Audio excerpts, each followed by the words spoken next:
That's my first tip to you guys. Everything you do for social media purposes, record it. If you guys came here, you should have made a video. Can we start over?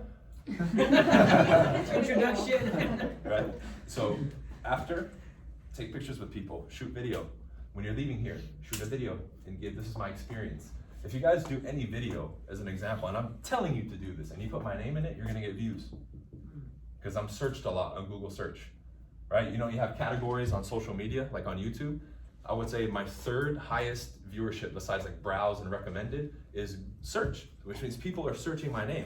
Now you look at the tags and they search my name all fucked up because they don't know how to spell it a lot of times, but they're searching my name. So if you say, hey, I went to go see, you know, Bryan, blah, blah, blah, put my full name, you'll get views, I guarantee it. But it's not about that, it's about, hey, this is what I'm doing to better myself. And when I sit with the seller, I'm like, Mr. Seller, you're interviewing 3 agents, right? I'm paying fill in the blank for a coach. I'm being coached to become a better real estate agent. The other agents that you interview, do they have a coach? What does that tell you about me and how serious I take this business? And you're gonna hear crickets, they're gonna be like, oh, but you just shot up in value to them. Now all of a sudden your age, how much experience you have doesn't mean jack shit. That's a reframe. But all that is confidence, right? There's a limbo that you guys have with this. You have confidence, which would be your inner character coming out, right? Being comfortable as a man or as a woman, right? And how you conduct yourself in today's society and in the world. And you have competence, which is your proficiency at doing this job of being a real estate agent. Now, if you're newer, you're not gonna have that swag yet to say and show up and be like, I know every house. But there's certain steps that you can take to get you there. So when we look at competence, right, contractually, is it safe to say, even if you study a lot, you're not really gonna know the contracts in their entirety until you start doing some deals and you see escrow paperwork and all that? Cool. So you can file some of this confidence away and say, hey, I'm gonna get this maybe in a year or two. But the confidence of reading it over, I'll have a general understanding so when I go into my first contract situation, I'm okay. I may not be super realtor, but I'm comfortable enough that if they ask a question, oh yeah, paragraph 5. That's just basically you agreeing that I'm gonna be representing you in the purchase of your home. Cool? That's it. I don't have to go through, oh, that's, you know, line 6 of the penal code in California. Like, you don't need to know that, but just that. So we have to say, okay, how can I build my competence as an agent? How many of you are previewing homes right now in person? Man, I've been preaching that shit for years on YouTube. Where you guys been? You know what previewing a home is? You guys know what that is or no? Yeah, it's going for your buyer, without the buyer, going and taking Yeah, a look at them. with or without a buyer, either one, thank you. That's it. I started doing it. You guys have heard this a million times on my videos. I go, right? And then I take a look at it and say, okay, you know, this is a new listing. It's been up for 1 day. I kind of took a look at the market. I think it's gonna sell for 500. I keep a note, right? Now, I recommend you do that at least 3 or 4 times a week and you pick 2 or 3 homes, because then when you leave there, you can, neighbor, hey, I just came to see the house next door. Have you seen it yet? Now I'm in a conversation with them. It's a 3-bed, 2-bath for 500. And you know what I do? Because I love this neighborhood, I wanted to ask the neighbors first. Give you guys first shot at selling it. Who do you know who may be looking to move here? They might look at you funny. You'd be like, well, I asked the neighbors because you'd rather have somebody move in that you know than a stranger, right? Mm-hmm. Now they feel cool. They're like, oh, okay, cool, I don't know, great. Well, you haven't gone to see it, well, blah, blah, blah. You think everybody knows, oh, well, they have Zillow. You think people know, they don't. They're not fucking sitting there, oh, new one in my neighborhood. And even then, I'd be like, have you actually gone to see it? You're gonna say no, because they haven't. It's a brand new listing that's been on the market 0 days or 1 day or 2 days. I recommend you grab stuff within the first week of being on the market. And I would do that all the time. I would either do it the day before or during my lunch break, I would jump on the MLS and say, okay, I'm here at my office. Let me find 2 or 3 that were just listed this morning or last night. It takes 5 minutes to do that. And you can take, okay, the one down the street sold for 700. This one looks very similar. Probably gonna sell for around 700, safe to say. All right, now I start doing this. Now imagine 2 months later, you've been doing this even once or twice a week, and you sit down with somebody within a half a mile of there, and you're talking price. I don't give a fuck if you're a new agent or you've been in the business 10 years. If you've been doing that consistently, which doesn't take much time, by the way, you think you're gonna have a different level of confidence sitting with the, a owner, even if you may be newer or younger. Some of you who are like 25, 21, 20, right? Or under 30, basically. And by the way, to anybody who sells real estate, if you're under 40, you're a baby to them. because they still call me baby. I'm like, motherfucker, I'm 34 years old. Like, I'm not a kid, right? But they still, oh, you remind me of my son, right? I'm like, dude, that picture of your son, he's like 18. What the fuck? We don't even look similar, right? But you get what I'm saying. They still consider that. So that's always, if you make it something, it's always going to be an issue. That's your own mindset. Because I have people in my coaching program who are 18, 19, 20, 21, killing it, selling 30, 40, 50 homes a year already. And they look younger than everybody here. And they're walking around in their suit, fucking, okay, cool, I just got another listing for 800 grand. Cool. Age isn't even a thing to them. But back to this example. Oh yeah, we saw that house across the street. Oh yeah, I went to go look at it. 3-bedroom, 2-bath, banging ass kitchen. That probably had the best kitchen out of all the homes that sold in this neighborhood in the last 3 months. Did you know? Now, when I slam the hammer and say, we're gonna put the home on the market for 600 grand, you think they're gonna push back on you a little bit more or a little bit less? A little bit less. Because you've demonstrated through your words and through your comfort discussing the subject. See, a lot of times we think it's a script, it's not. It's how you carry yourself in the presentation. How many of you that are doing the listing appointment are sitting there, and up here you're smiling, but then down here you're like, you're a fucking mess. You're a mess. Or underneath your suit, you look good, but then from here down, you're just sweating. You're like, fuck, hopefully they sign, right? You're all stiff and shit. You think they don't pick up on that? You could be saying the perfect script, but if you're like that, that's a vibe that people feel. When's the last time you guys were out before this coronavirus crap? And you were out with your friends and somebody approached your group super nervous and weird with their energy? What'd you want to do? So what do you think happens when you come in? Oh, hey, Mr. Owner, nice to be here. And they feel that shit. They're going to let you in, but they're going to be looking at each other like them and the spouse, like, what the fuck's wrong with this guy? So again, you could say every word, but if your vibe is off and you're not carrying yourself like a good agent, a competent agent, you're not going to get anywhere, right? So I have previewing homes. How many of you are actually, legitimately, be 100% honest, 30 minutes a day studying the MLS specifically for knowing market prices and market trends and looking back 30 days, 60 days, 90 days, 6 months? You're doing that? Yeah, it's Cool. been a lot. Cool. It honestly does build your confidence. Of Because now course. I can go out and talk. So one person in the room, and you said, did you just get your license or? Less than a month ago. Okay, less than a month ago. There you go. So one person in this room. Yet we'll all sit in front of a seller and say, pay me 6%. See, we're only 2 examples in. Do you see why now, when I make a video, I say stand the fuck up for 6%? That's why I will not bend or shake when somebody asks me to lower my commission, because I'm doing the shit that no one else is doing. That just bumped up his confidence. He could even say that. I study the fucking market every day. And I've been in rooms where they ask the question, and I'm the only one that raises their hand. He can use as an example in an appointment now, and he's being honest, because he just did it right now. You see, I just turned that into a script for him. You really did though. Take note. Right. That's all it is. If you guys want a copy of the recording, I'll send it to you. All right? Maybe I'll put like a piece on YouTube, but if you want the whole thing, just email us, teambcsold@gmail.com, and we'll send it to you. All right? I'll upload it to Google Drive. You see, this, now you're starting to see how I can merge confidence and competence. A lot of times the competence gives you the confidence.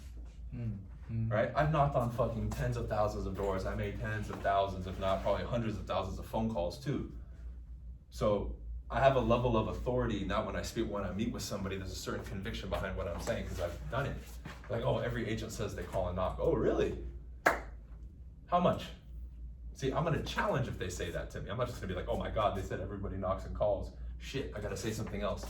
Right? We wanna retreat the first time a seller challenges us. Oh, I'm a for sale by owner. I sold the house. I don't need you guys. How many of you, when you hear that, will back off for a second and be like, oh shit. That motherfucker, 1? We sell like 2 houses a week, bro. You sold 1. Congratulations. That's great because you don't even have a license, so I can applaud you for that. But does that suddenly mean that you really don't need us and that you're going to do a better job than me? So if I hire a carpenter who's done this job once versus somebody who's done it 100 times last year, who's going to be better? Right? Now, you don't necessarily have to say this right there on the phone, but that's my attitude when I'm talking to them. So I'm not going to back off. Oh, you sold 1, congratulations. So I see the home is on Zillow. I'm still in the conversation. But if you flinch when you hear this stuff, or when you're sitting with the seller, if you flinch, they pick up on it.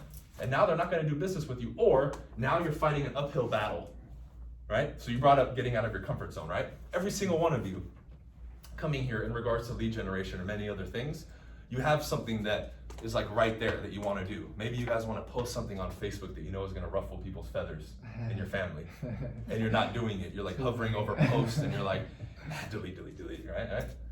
That's what you got to do, because that's different for all of you. Maybe for some of you, knocking on your first door is making you fucking sweat bullets. And like you've driven to neighborhoods and sat in your car and like, I'm gonna do this, and then you drive away and you don't do it. Right? Have you done that? Me? Yeah. Oh, no, but that is so something that I would Cool. do, yes. See, we call that a recognition laugh. If somebody laughs like that when you say something, usually means they've done it or they can see themselves doing it, right? This is how you guys can pick up on this stuff, right? Yeah. So, again, door knocking, calling. Maybe you guys have gone to networking events to network, and then you're like, fuck, I'm too scared to talk to somebody. Like, right? Or you do it and then it's awkward. They're like, hey, here's my business card, right? And they're like, get the fuck out of here, right? Like, weirdo. And that's happened to me, but it's okay, right? I'm in a comfortable position now, especially socially, that even if somebody comes up to me awkward, I can work with them and make it not awkward, right? At the same time, every one of you, as I'm saying this, you know what that next thing is for you. So for you, my friend, what would that be? What is one thing right now, thinking of doing it scares the fuck out of you? I think just like network with strangers. So like So being in this room and then me cutting off and stopping right now, you generating conversations with other people would scare you. No, because we're in the same business. So we're like, we can all communicate, Cool. we're all like, we get along. It's more like, let's say I'll go, like, I'm in Orange County, so like, let's say I'll go to like Spectrum Mall, right? Yeah. And like trying to start a conversation with a random person that is walking there Cool. to try to like network, right? Yeah. Something like that. It's like, Yeah. fuck, no, I'm good. We need to get this guy into the pickup world, No. right? Yeah. That'll get all that shit out of you real quick, right? Take him out once, I'll make him a machine in like an hour, right? You see, so you know exactly the if we're gonna use right traditional terms, you know the demon that you need to face and say, what's up, motherfucker, right? So the next time you're out, depending on how much of a priority this is for you, and as I'm saying this, you guys are thinking of what you need to do, how important is this to you, right? You don't have to answer right now, but that's the thing. Yeah. So the next time you're out at the mall, in that Spectrum or wherever, and say, you know what, I'm just gonna approach a stranger. I don't care how it goes, just the fact that I did it. Even if you crash and burn and they're like, get away from me, at least you did it, right? This is how you start tackling getting out of your comfort zone, because all it is we're at different levels, all of us, of where our comfort zone is. My shit has expanded tremendously to where now I'm thinking of crazy shit to do to push it for me. Because this regular stuff of, oh, knocking on a door, or talking to a stranger, or, you know, being in a club and talking to people, all that shit for me is like, you know, brushing my fucking teeth now, because I've done it so much. But I've been there, where approaching people would scare the shit out of me. So when I was in the business, and I was knocking and calling during my lunch breaks, I'd go to the mall, and I would talk to people. So it's funny you brought up the mall. I would do that on purpose to get good at doing it. But in the beginning, it was just, fuck, I gotta do it. Yeah. So here I am with my fucking suit on, braces, and my fucking gay little name tag, right? It's fruity as fuck. And I'm going out, and people are looking at me, but I'm approaching people. And after like a day or two, I actually got good at it, where I'm having good conversations with complete strangers who I just walked up to and said, hey, what's up? Then you'll start picking up on stuff. Oh, maybe I shouldn't approach people like this, because it's threatening. Maybe I should start conversations like this. Hey. Because from a body language standpoint, that's better. And then what is the point of talking to strangers? Are you giving them their card or what? For him, it's getting out of his comfort zone because it scares him, Yes, yeah. right? Right. Everybody has different objectives. A lot of guys that get into, who lack confidence, who like come into the dating world, they want to be able to talk to girls without being scared. So they'll have the same, we can say, challenge that he's having, but only with women. So, you know, and I have friends in that industry, so I would go with them sometimes at night, and they have their little students, and they go like, okay, let's talk to people. So they would literally take them to talk to girls, to get them to be comfortable. Yes. Now for men, that's a big crutch. Cool. Yeah, for Yeah. men, that's a big crutch. Yeah. Now from society, it's frowned upon because they think you're just trying to get laid. But they don't realize that a man's self-esteem can be crushed if they're not comfortable talking to women. So this is a lot of part of my teaching too, with guys specifically, is to get them to be comfortable talking with anybody. I don't care if it's a girl, a little kid, an older person. I need people to have the skill set to be able to approach anybody, anywhere, anytime, and not trigger anything negative. So I could be out and somebody could be with their family. I know how to approach a little kid in a way that the parents aren't gonna get scared. Right, yeah. Right? Yeah. Or an older person, right? Or a younger person, or a female, or a male, right? I know how to do it. But that takes a lot of approaches and a lot of being able to spot stuff in the moment. Now in the beginning, you're so fucking nervous, you're just like, hey, you're gonna do everything wrong. Yeah. But after a while, you become like a tactician because your nerves are in check now and you're looking for stuff. You'll know if you're walking up and they give you a signal not to approach, you'll back off. Just by a simple rock in their body movement, or they make eye contact with you and then they make a certain gesture, you know, okay, no, not yet. But you're not gonna pick up on that in the beginning because you're new. But all of you have that edge. You have to keep pushing that edge. But this is an active process. You can't have me show up to your house every day, let's get out of your comfort zone, come on. Which is what everybody wants. Yeah. Like how many of you are terrified to post what you actually believe on social media because of fear of judgment or criticism? So basically everybody, except for you because you shook your head no. See, everyone's like, I post crap all the time. Well, it's not that I'm afraid, it's just annoying sometimes because like people will just like say shit. of course, and of then, course. Welcome like, to my club. I I've think people had are to used to me block posting people. crazy Yeah, stuff. yeah. They're like, whatever. Cool. We know how she stands. Cool. We know where she stands. Yeah. I've lost some friends since the Black Lives Movement Yeah. started. So that's an example right there. So if we think about it logically, if you're using your social media, YouTube, Facebook, Instagram, I mean, from a logical standpoint, don't you have the right to post and say whatever the fuck you want? Yeah. Serious. Literally. Yeah. As long as it doesn't break a law, right? Like you can't be like, well, I'm gonna bomb, you know, fucking White House or whatever. Yeah, yeah. That's okay. We're breaking the law of the land. As long as we're not breaking the laws of the land, right? So how come we as individuals hesitate so much? You see, that was a big one for me. You know, this topic is really touchy. That's why I'm kind of talking about it. That was touchy for me, because in my community, in the Hispanic community, I'm the Antichrist to them now. A lot of them, straight up, I am. For what I think, and you know, because I carry myself a certain way, I'm the fucking Antichrist to them. So the most hate, 90% of it is from that community. In particular, my family friends, my parents' friends that they met that all moved here from South America. They fucking hate me. They still to this day talk shit behind my back all the time. Yeah. We were talking about this, Myra, right? She knows. We had like a 2-hour discussion about this. That's So, cool, but that is what it is. So I have a choice. I either don't live my life and I'm miserable, knowing I can't do this because they're gonna talk shit, or I do what I'm doing now, I'm fulfilled with my life, but now I have to deal with that bullshit, which I don't really deal with it anymore, I just ignore it. You have two choices. Because they're two sides of the same coin, ladies and gentlemen, they really are. You either silence and invert yourself and you don't live the life that you want to live because of what other people say, or you live it and then you deal with the consequences that come with it. And that's a choice you have to make, because what you're doing, this path of real estate, is this one. How many of you have zero or very little support from people around you about you pursuing real estate? Definitely out here. Everybody. That's why I raised my hand. If I had 10 arms, I'd raise them. To this day, I have family in South America who calls me and they're like, dude, what are you really doing? There's no way you have success with real estate and social media. Like, you gotta be pushing drugs or something. Like, they still, and I'm like, you ignorant motherfuckers, dude. Like, but that, I don't get mad at them because that's social conditioning. In their world, you can't be successful unless you were born into a certain family or XYZ, right? Many of you have heard that shit. Yeah. So you're raised being told you're only gonna have this much, be happy with it, blah, blah, blah. I'm sure many of you dealt with that same shit that I did. So now when you break that mold, it's like, no, it's not possible. So that shows you that the way you think literally governs everything about your life. So when you look at comfort zone, that's all it is. It's how we think. If you really think about it. Yeah. It's how we think. And then your level of understanding too. It's not normal for us to approach strangers all the time. That's why your body, you guys have to remember this too. Your mind and a lot of the stuff that I teach you, that's a different level, right? Your body has its triggers. I don't care where you're at mentally, if I approach a stranger, like especially if I approach a man shoulder to shoulder, it triggers in our body defense, threat. I don't care how woke you are, right? Or what you know. The body's still gonna have that reaction. But if you have a different level of awareness, you can acknowledge it and say, oh, I'm feeling that feeling because we're shoulder to shoulder. So instead of whimpering away, you know to adjust your body language and you act accordingly. You don't just listen to your body, right? Which is how we do it a lot of times. A person will come up to speak, they get a little nervous, which everybody does when they speak. But they let the nervousness take over and their voice starts cracking and they don't know what to do. Same thing when you go out, right? You'll be like, okay, I'm gonna go talk to this person. Then you make the decision, then your body kicks in and you're like, whoa, I don't wanna go. Or we rationalize and make excuses.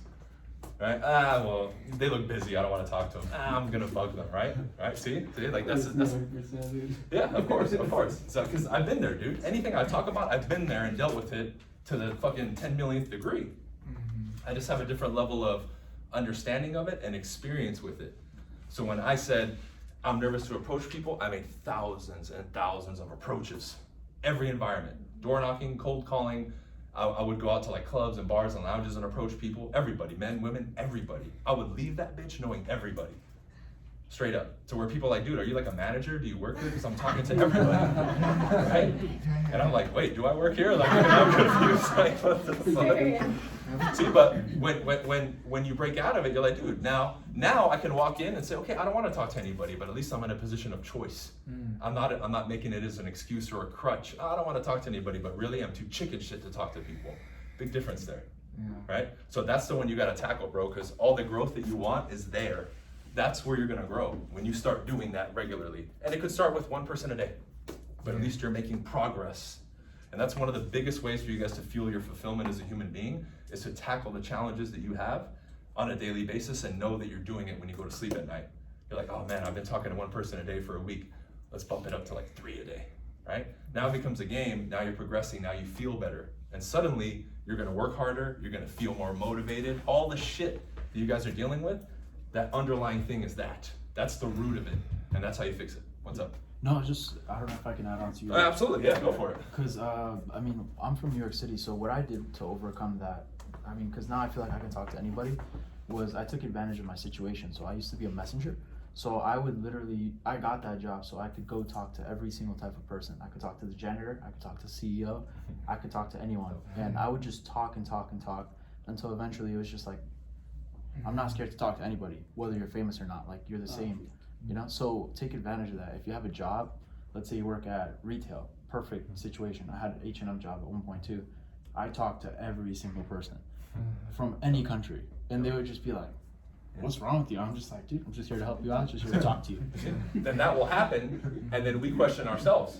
Because when that happens, it's like, dude, and then I thought, I was like, wow, some people react that way because people don't approach them, people don't talk to them. Yeah. So sometimes you do it right and they have a weird response, so I learned, okay, you know what, same thing when you guys go door to door. You think people are used to opening doors to strangers who suddenly are smiling and enthusiastic and speak properly? They're gonna be like, who the fuck are you, right? And their initial reaction is gonna be a little defensive. You don't get defensive, you just understand, okay, I'm a stranger, I'm at their door, of course they're gonna feel that way for a little bit. But if I stay comfortable, it's eventually gonna rub off on them. Because that's all it is, it's a battle between the frame of my frame and their frame. Who's gonna win? And if they're nervous and I'm comfortable and my comfortableness keeps getting more comfortable and it overrides them, they'll feel better. Or you play into their nervousness, you get nervous, what do most agents do? Let me just give you my card, right? They play into it, and now they close the door and they're like, fuck you, get out of here. So that's the wrong thing to do, but you only learn that from experience, right? So thank you for sharing that, dude, that was great. Here's another thing that's gonna help you guys, and I've really focused on this lately. Did you have a question, Jordan? Yeah. Yeah, what's up? What kind of tools do you have for when you are like getting yourself out there and you're doing it and you're nervous, but you like the sensation comes on like really strongly? Like, what kind of tools did you use to get through it? Take a break, breathe, get my mind off of it.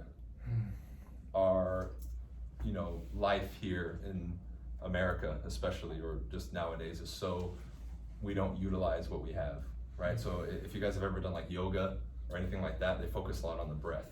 That controls your heart rate, that controls your state of mind.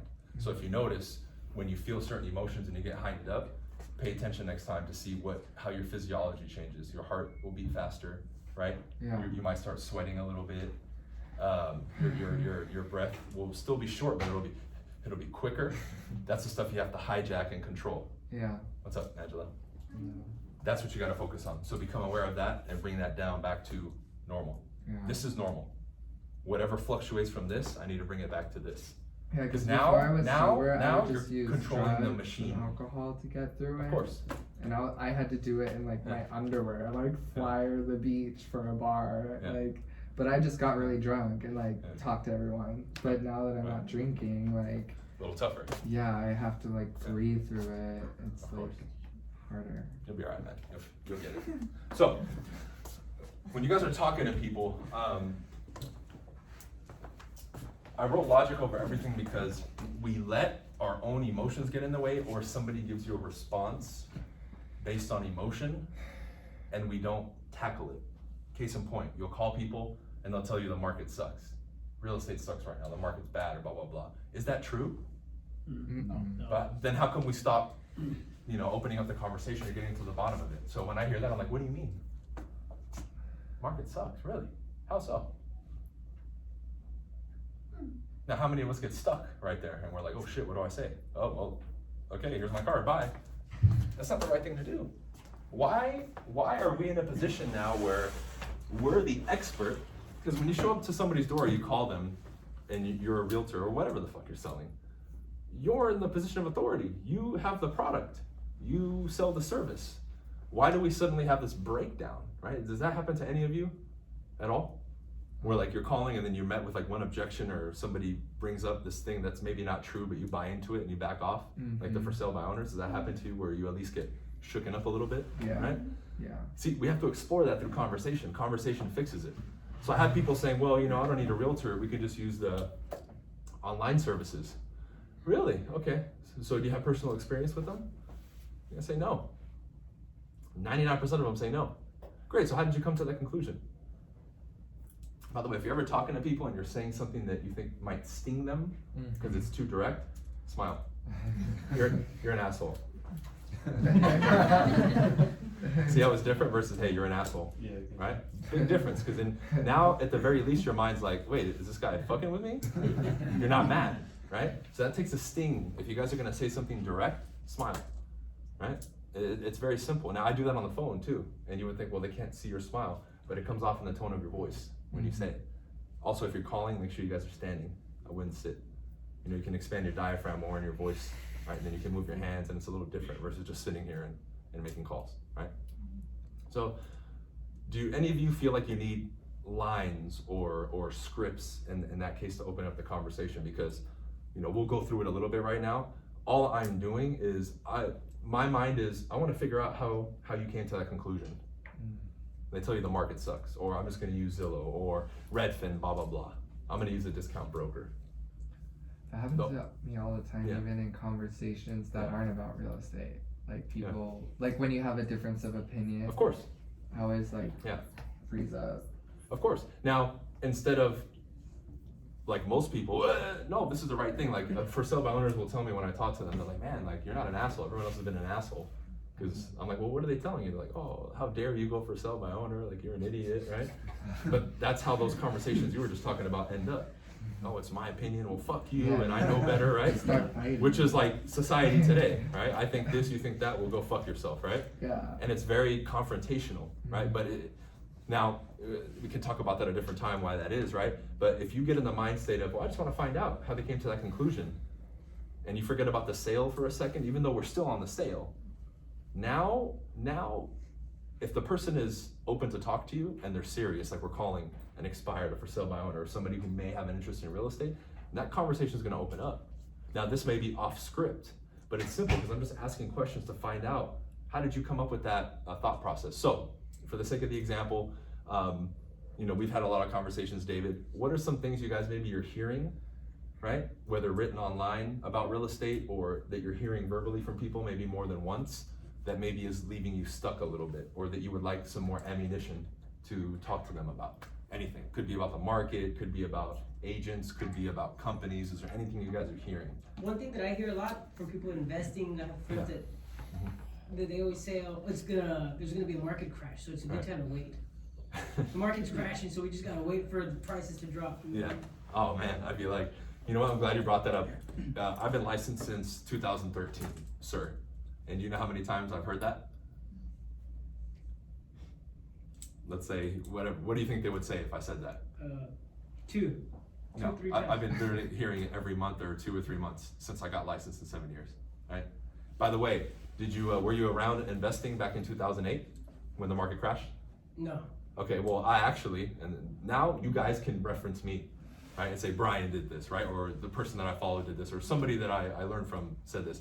I actually made a video, sir, on comparing the 2008 market right before it crashed and when it crashed to the market now. And they were vastly different. Would you like for me to send that to you? Yeah. Cool. Now I can send it to him. Send Okay? it. But see, now I'm flipping it. Now dude, I know what I'm talking about. You don't. So, and I can say, look, so in actuality, many indicators point to the opposite. It may slow down, but it's not gonna crash, right? So if we're gonna move forward investing, are we looking to, make a decision based on facts and what we know? Or what are those things called? The snowball things where you, the little snow globe, yeah. Are we just looking to kind of, or 8-ball it, right? And as an investor, we make decisions based on facts, right? Some prediction, but mostly facts, right? Yeah. See, now I'm creating a different angle, but you guys don't have to use that line that I use because I made the video, you didn't, but you can reference it and be like, are you aware of the differences between the 2008 market right before it crashed and now? Now, if you guys didn't know that, you should. I made a video about it, I think in April or May, and it did really well. I think it got like 30 or 40,000 views talking about that specifically because I kept getting that so much. And I knew I would, so I started researching. And I found out immediately. So the interest rates were double what they are now back then. Inventory was already through the roof, and now we have no fucking inventory. The government was already helping people now. They weren't helping people back then. I mean, there's so many factors. There was fraudulent lending back then. We're still getting a bunch of people getting denied from loans right now. Every factor you look at, right? Plus, if someone's investing, I would say, okay, maybe that's true. What specifically are you investing? Are you doing fix and flip? Are you doing buy and hold? What are you doing? Because now I want to find out, because every market's different too. So even though I may hear that, I'm still going to explore a little bit. But I think a little bit more understanding on your part will help you open up those conversations. But the main thing is I'm not just going to give up because somebody says something. Well, I just like me, like if we Yeah. were like role playing, Yeah. everything you told me, I'm thinking about it from like the person's perspective. I'm like, this guy's he's confident. He's not timid. He's Yeah. giving me facts. So just kind of like me, Yeah. I feel like fuck. Yeah. Where do I sign? Yeah, so I would say Where do I sign? Yeah, I would say at the very least, bro, I'm not saying we have to do something, but it's at least consider it. Would that be fair? No, but I just like Yeah. how you also, right before you said, are you looking to buy and hold, flip? So now you're giving options to what they thought was gonna, be the crash. Like, what do you want to do? Logic over everything. What am I doing? Did I say anything that you guys don't know besides maybe if you didn't understand the market like I did comparing? But that was just me doing my due diligence. Did I say anything fucking magical? No. I just kept the conversation going. That's all it is. There's no fucking Harry Potter wand shit here. It's just simple. I'm tuning in on what they're saying and saying, okay, let's figure this out. What did I say before that? How did they come to that conclusion, and is it the correct conclusion? Because how many of you have heard just bogus things from prospects? I hear it every fucking day. Every day. Oh, you're a realtor, I want to sell my house, but I don't need you. Oh, really? You don't need me? Interesting. Okay. I love hearing that, or anything like that. Or the expireds. What do the expireds always tell you? Yeah, they want a minute for the house when it's worth like 700. Yeah. Oh, I don't want to sell. Well, the 6 months you were just on the market proves otherwise, sir. Right? And even the simple question, like, oh, an expired, I don't want to sell. What if you got an offer last week? Would you have taken it? And they say yes. I'm like, well, you just said you didn't want to sell, right? Oh, well, if somebody wanted to buy it, yeah, I'd buy it. But now I'm in the conversation when they just told me they didn't want to fucking sell, right? Any question? Yeah, regarding the expired listing. Yeah. So a few months ago, we had a listing, and as I was putting the signs out for the open sign, a lady that was selling her house down, she came out. She said, "Hey, do you have a buyer for me?" And I'm like, "Well, no, right now I can try to find you a buyer, but how come you haven't listed with the realtor?" Well, long story short, she was just like, "Look, I'm not gonna list with you. I'm not gonna list with anybody. I used to be a realtor back in my days, and recently I tried giving this young girl a chance, and I got burned by her. So when that happens, how do you turn the tables with someone tells you, look, I've recently gotten burned by a realtor, fuck you. How do you get over that and still get the listing or someone?" From a logical standpoint, is what that lady's saying, just because she got burned, does that mean all realtors are bad? No. Okay, they don't understand is to say, look, I can appreciate that, ma'am. Look, what's your favorite restaurant? Just make up some shit. Oh, my favorite? No, just pretend like I'm talking to her. yeah. What's your favorite restaurant? Just name any, Applebee's, whatever. The Applebee's. Applebee's, right. So Applebee's, I'm sure you go to the one locally here, right? Yeah. And it's good, that's why you keep going back. Let's say you went to the Applebee's one city over and it was garbage. Does that mean that all Applebee's are bad? No. It just means that particular one is bad, right? So it's not so much that a realtor can't be useful to you, it's this time you need to select the right one if you were to consider it, correct? Yeah. Cool. Now I can move a conversation forward. I can save that for later, I can use it then if you feel like it's appropriate. If she's completely shutting you out, you may use that. What did I do there? I just brought a parallel example to make it real to her, because she doesn't get it, and they don't think that way.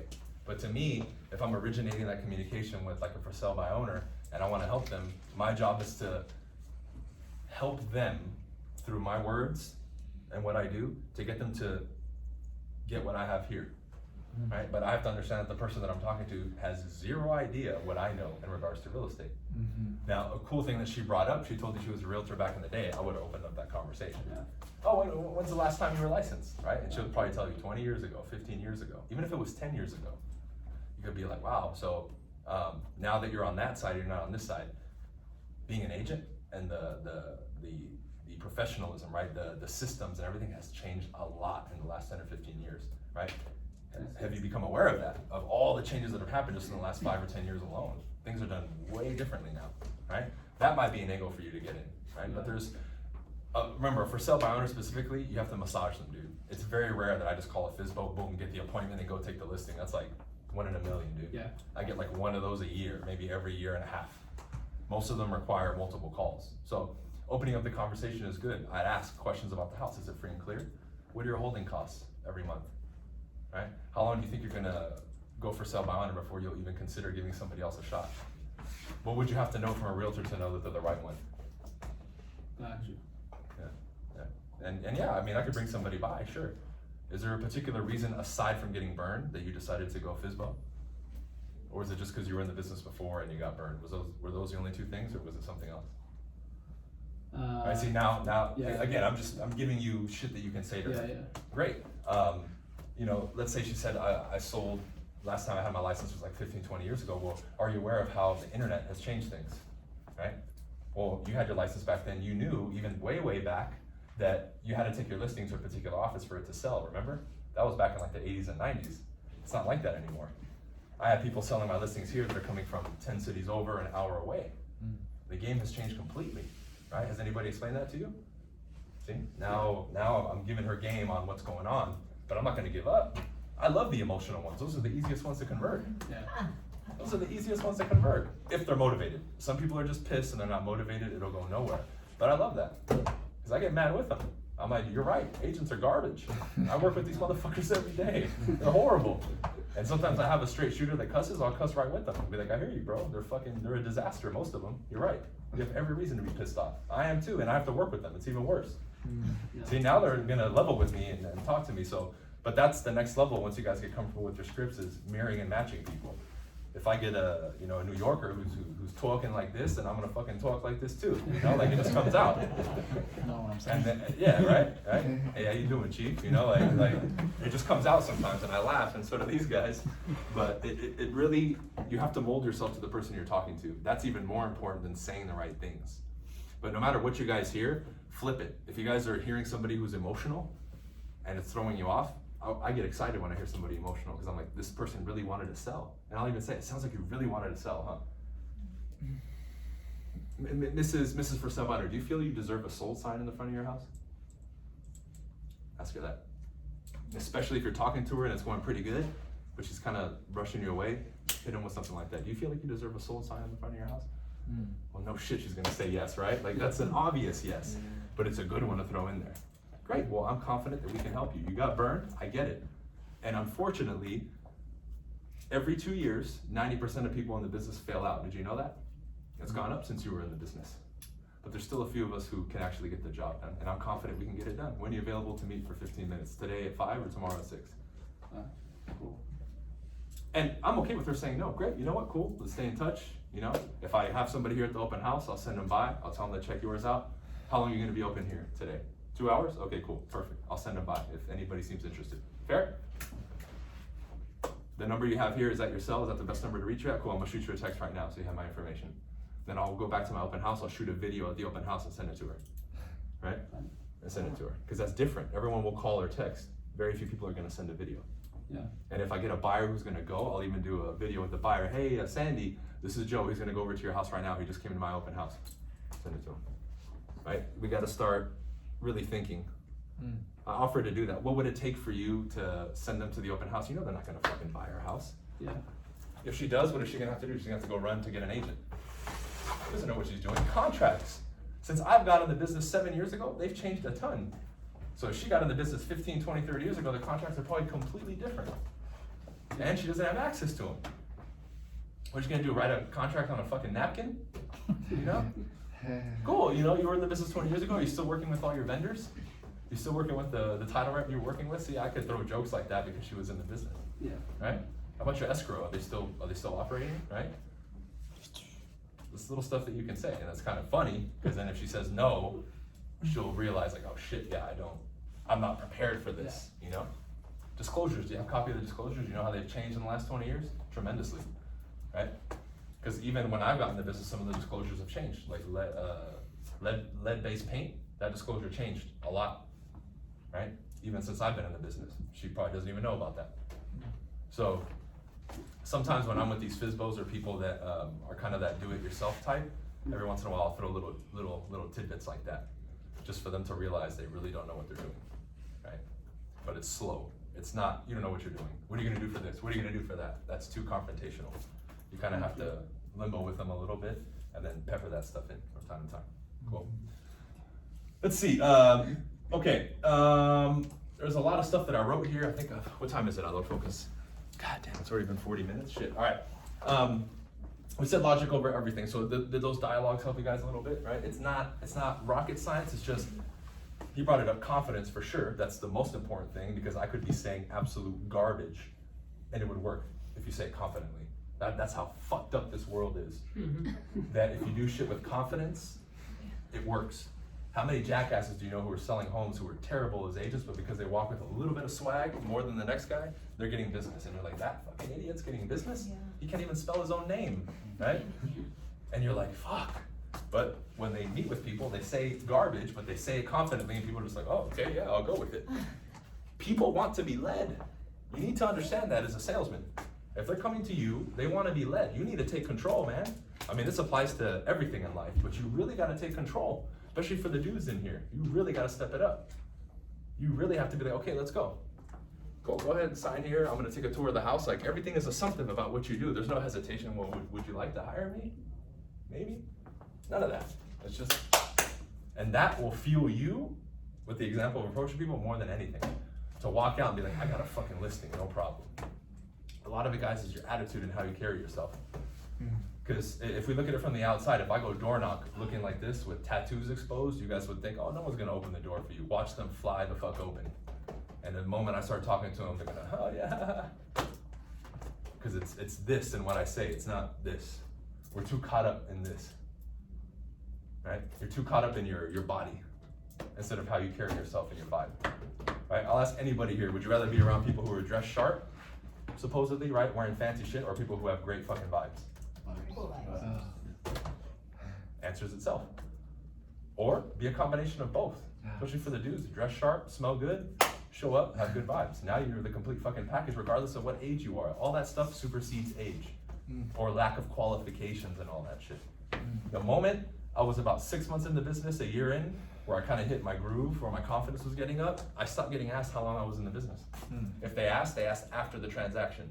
And I'm like, oh, you're actually my 5th deal. They're like, really? It didn't seem like it. I'm like, well, yeah, I got trained by good people, you know, I have coaching. Then the conversation came, not right when we were gonna sign, oh, how long you been in the business? You know what I mean?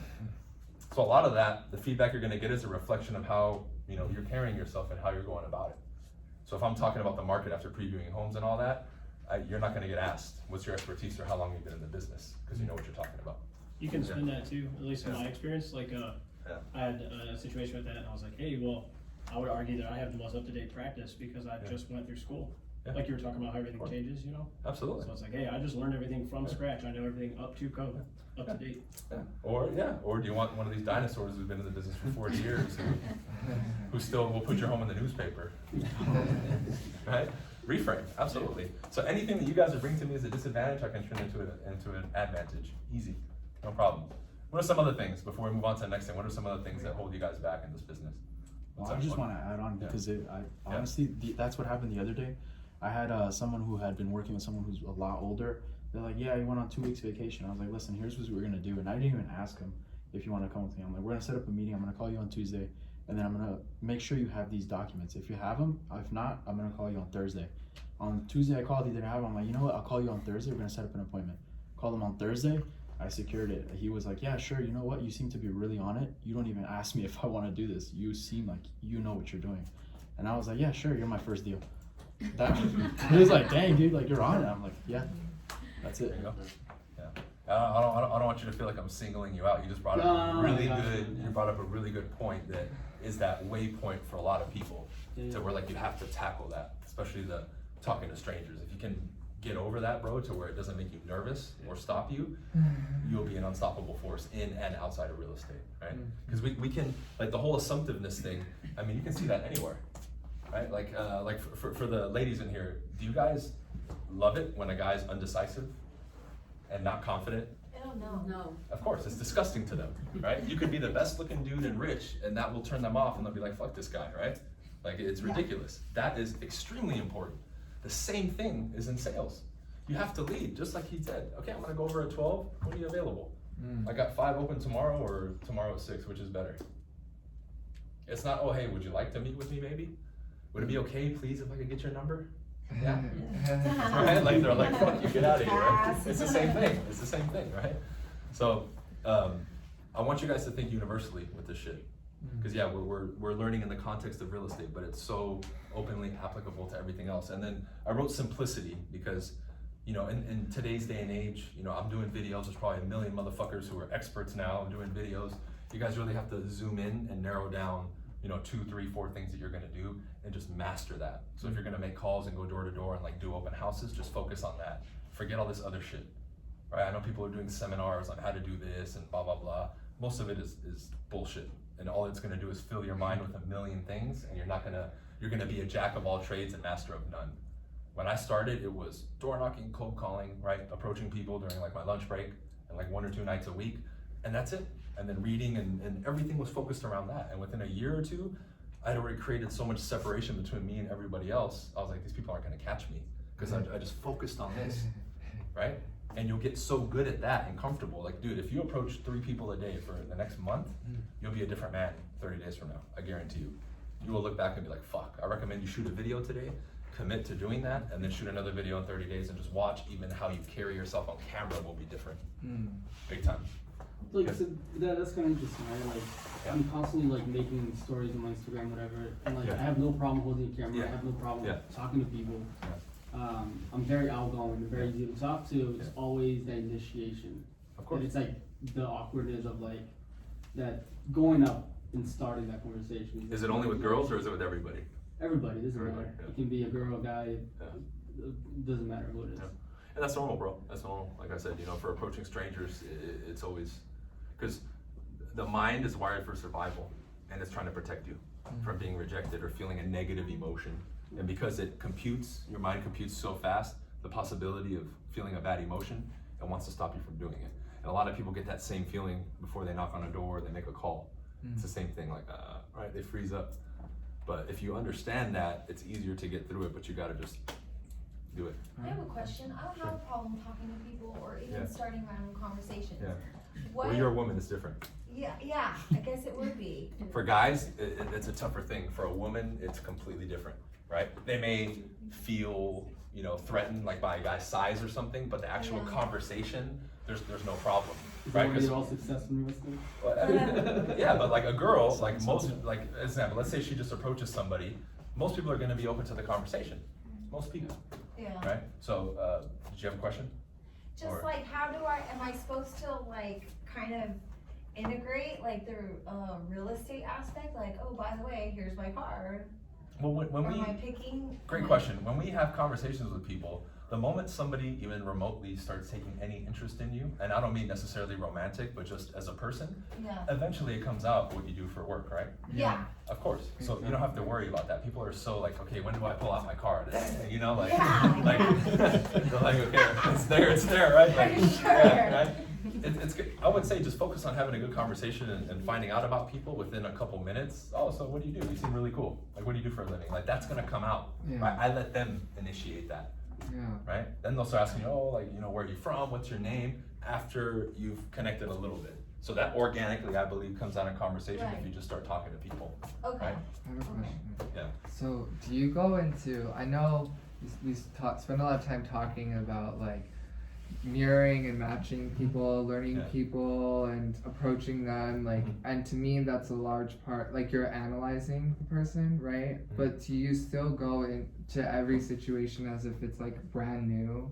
Like Absolutely. you've never met this Yeah. person? Because one of my Glad you brought that problems up, is I'm in my head like analyzing them, and people can pick up on that energy. So a course. lot of people think I'm like judging them or Yeah. like, but I'm really just trying to assess like what to say, and then I don't know, how do you like apply everything and just make it feel natural, like without them sensing that energy? Great question. That's a process. So like mirroring and matching, like when I would go door to door, I'm like, okay, the guy put his hands in his pockets, 1, 2, 3. Right? Like, that's how it is in the beginning. You're over like analytical because remember, there's 4 stages of learning. You have unconscious incompetence, meaning you don't know what you're doing and you're not aware. Then you have conscious incompetence, meaning, okay, I'm aware that I'm doing something wrong. Then you have conscious competence, which is, okay, I know what to do, but I have to like analyze and do it. Then you have unconscious competence, meaning now it's natural. Yeah. So there's a 4-step phase for you guys to go through that. It sounds like you're in the 3rd stage on your way to the 4th. Right. Yeah. Taking a piece at a time. So if I want to focus on mirroring and matching people's body language at the door, as an example, then I'm gonna go through that mode of being hyper analytical.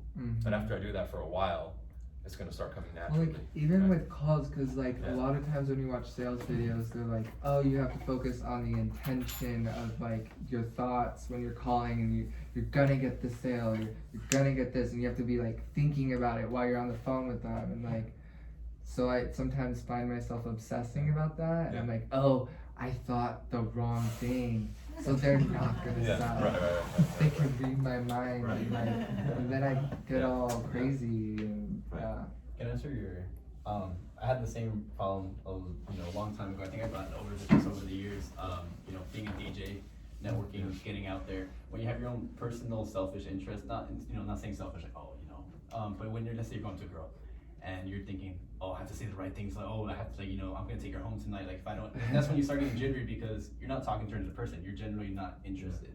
If you're trying to sell a house, like You're thinking about like, yourself oh, I gotta get and this what signed, I you gotta want. get this signed. Like you're overthinking that. So Yeah. now you're just like, you're not being genuine. I think that's when the Yeah, it's cool to have an I've intention. gotten Like that before a lot calls, before hold on, too. Jordan. Before calls, it's like, yeah, I want to get a meeting, but I'm still gonna listen to him and have a conversation. It's not like I just drop everything.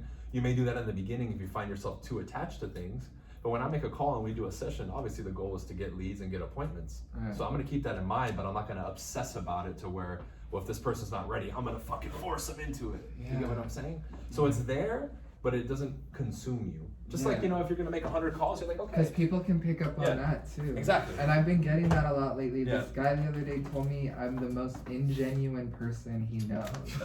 That's not even And a I real was- word. Be like, hey bro, it's disingenuous. That is learning. I don't know why. Like I think. So you do this, you guys have to remember too, there's a difference between a commitment and a goal.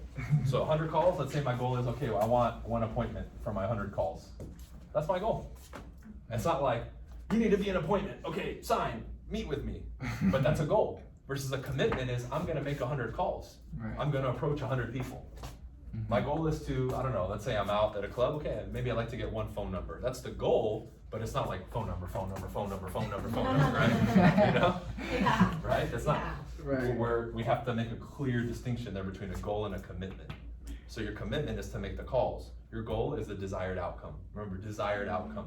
It doesn't mean like, right? Like I'm gonna be we fucking don't Rambo. necessarily have control 100% Exactly. over the outcome. Exactly. But we have control over the how many people we talk to. Actions that we take, yes. Then, let's say out of the 100 calls, you talk to 40 people and you don't get an appointment, you can say, okay, let's analyze a little bit what was done, anything I could have done better. Now you're in the process of getting, improving. There you go. Cool. I don't want to go too long, guys, so if you have any questions, because I can ramble on for hours. What were you gonna questions? talk about social media? I'll talk a little bit about it, yeah. What's up, bro? Yeah, like for me, I just started to I started taking the classes 2 weeks ago. So you're not even licensed yet? I don't know anything.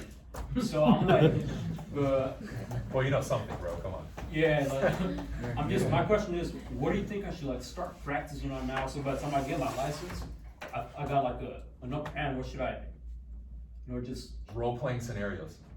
Like you're calling link up with these guys, right? This is a great opportunity for you guys to link up and get to know each other, because then you can get role-play partners and role-play scenarios of calls, or showing a home to a buyer, or meeting a seller for a listing presentation. So when you get your license, you may not be super perfect, but you'll be smooth enough to be like, okay, I can get on the phone now and I'm already ahead of the game. That's what I did.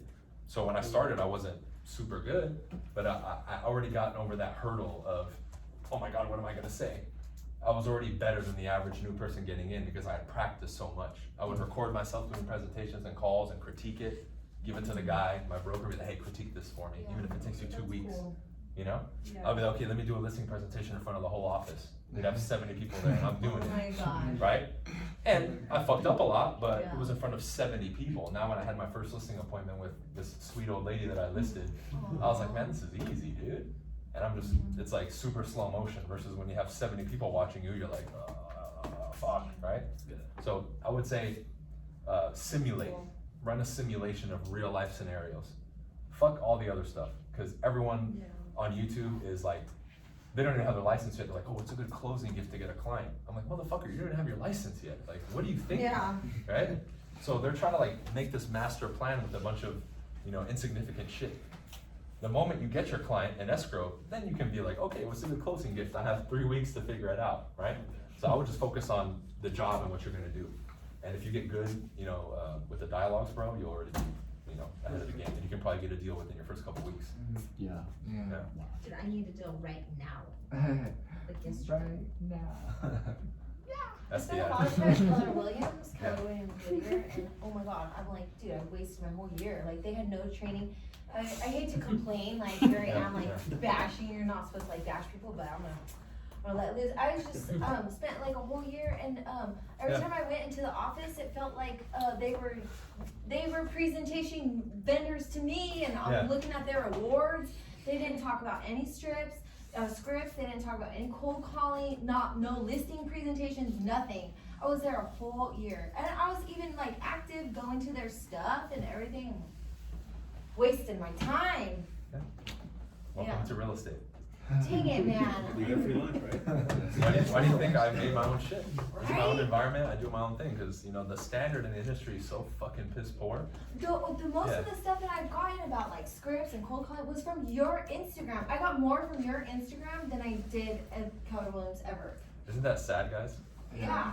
I don't even listen to that. I'm like, oh, cool. I'm like, that's fucking horrible. There's that's really brokerages, sad. a lot of This sounds brokerages probably a lot of on the money. East Coast and overseas use my YouTube videos and playlists for training for the fucking agents. Yeah. Oh, I believe it. Yeah. And they contacted me. I'm like, no, you're kidding, bro. They're like, no, we do. I'm like, so y'all can't train for shit and use my free YouTube shit. Yeah, to you're train like, your where's my agents?" royalties? I know, right? I'm just like, that doesn't make any fucking sense. Yeah. But that's how low the bar is in this industry. Oh my So, it's so bad. That's why you have to come in and really be self-reliant and be like, okay, I'm gonna figure this shit out and find the groups and the people that are gonna help you, right? Yeah. What else you guys got for questions? What's up, bro? I feel like I'm throwing a bunch of advice out there, but cause before I even did real estate, I was doing graphic design for tech companies. So I had my own tech company, and honestly, you can just use your skills outside of real estate to get more real estate clients. I mean, you're a DJ, right? So you go out everywhere, you meet a bunch of people. Networking's my game. Yeah, So I used to design, so I would literally design infographics, carousel infographics, post them up, and just teach people about real estate. And then they're learning, and now this guy's not selling me anything, he's just teaching me.